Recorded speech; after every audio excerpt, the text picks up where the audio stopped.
I think transparency is exciting to me because I worked in government for a while. I worked on Capitol Hill, and I saw how close the process was. And I think that, there's so much excitement now that happened around the election and electing Obama, and in some of the congressional races you saw people really wanting to be able to do something around government.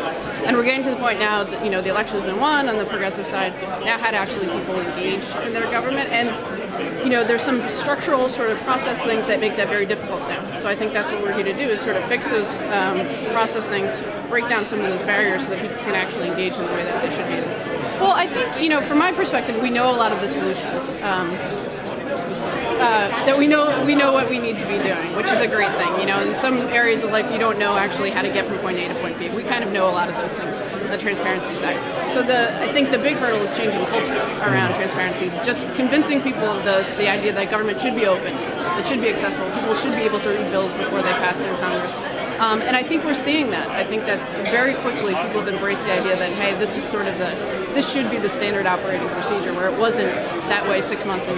I think people got a taste of it during the campaign. I think, there was this renewed expectation that people should be engaged in a way that they hadn't been in some time. I think, frankly, I think there's a political push because, you have one side and sort of the Democratic side people want on the transparency message, so you have that being co-opted a little bit on the Republican side, which actually is kind of a nice situation to be in, right? They're fighting over this, over who can claim the transparent mantle, so which isn't a bad place for us to be in, it's transparency evidence.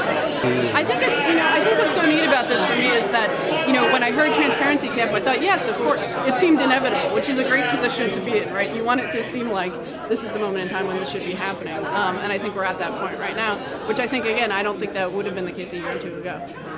So the collection of people here is amazing, and the great thing is you're getting not only advocates, you're getting people actually in government, actually people have the power to make some of these changes, and mingling and talking, all that sort of thing, so it's great.